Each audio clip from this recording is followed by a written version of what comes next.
بسم اللہ الرحمن الرحیم۔ السلام علیکم ورحمۃ اللہ وبرکاتہ۔ اطلس الاسلام کوئز شو کی قسط نمبر 11 کے ساتھ فالکن ہاؤس آف لرننگ منگو کی ورکان گجرانوالہ کی طرف سے آپ کی خدمت میں حاضر ہیں۔ تو چلیں شروع کرتے ہیں آج کا کوئز، اور آج کا ہمارا عنوان ہے اسلام اور سائنس۔ اسلام اور سائنس کے حوالے سے یہ پہلا کوئز ہے۔ چلیں آج کے کوئز کا آغاز کرتے ہیں۔ آج کے کوئز کا پہلا سوال، آنکھ کی بناوٹ اور ساخت کے متعلق آنکھ کے ہر حصے کی تشریح کس مسلمان سائنسدان نے کی؟ اے جابر بن حیان، بی ابن سینا، سی ابن الہیثم، یا پھر ڈی الزہروی۔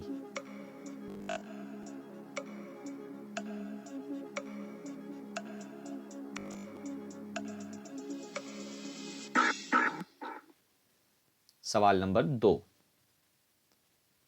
دانتوں کو سونے میں بدلا جا سکتا ہے، اس نظریہ کی مخالفت کس سائنسدان نے کی تھی؟ اے جابر بن حیان، بی بو علی سینا، سی الکندی، یا پھر ڈی البیرونی۔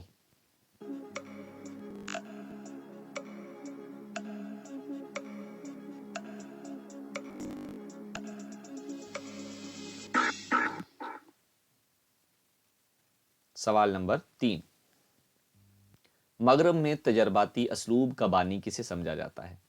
اے Isaac Newton, B Roger Bacon, C Einstein, یا پھر ڈی بو علی سینا۔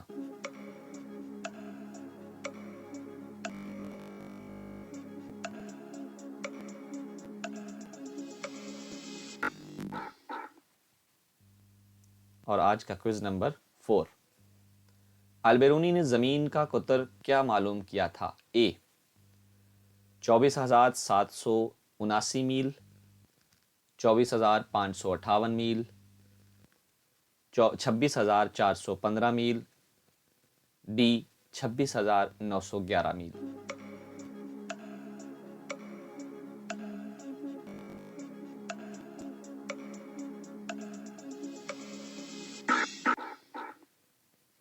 اور سوال نمبر 5 ہے، جدید تحقیق کے مطابق زمین کا قطر کتنا ہے؟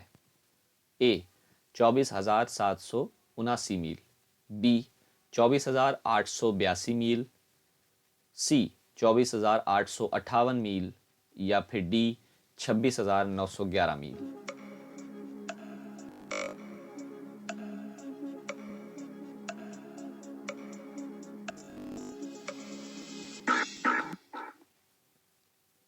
سوال نمبر 6، الجدری والحسبہ اس کے مؤلف کون ہیں؟ اے الرازی، بی الزہروی، سی ابن بیتار، یا پھر ڈی ابو ریحان البیرونی۔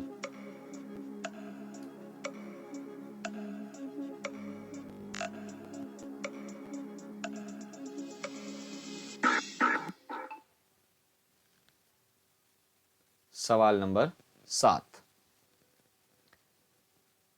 الجامعہ فی الادویہ والمفردہ کے مؤلف کون ہیں؟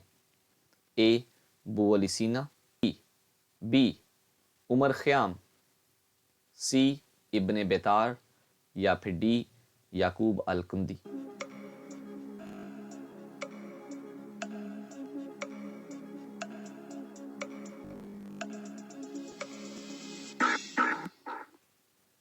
سوال نمبر 8، دنیا کے مختلف شہروں کے درمیان طول بلد کا فرق دریافت کرنے کے اصول کس سائنسدان نے وضع کیے؟ اے بو علی سینا، بی موسیٰ الخوارزمی، سی ابو ریحان البیرونی، یا پھر ڈی یوسف الکندی۔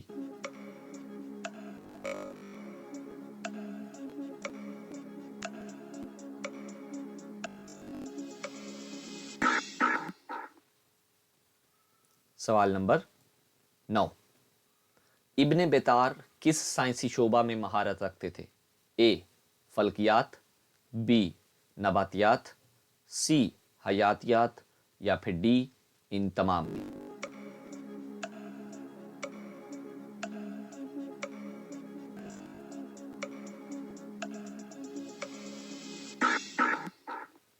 اور آج کا سوال نمبر 10، عرق کھینچنے والا آلہ کیا کہلاتا ہے؟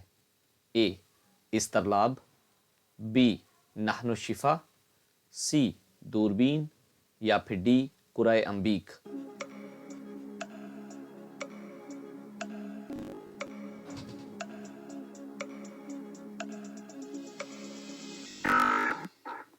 چلتے ہیں اپنی جوابی کاپی کی جانب اور دیکھتے ہیں آج آپ کے کتنے سوال صحیح ہوئے۔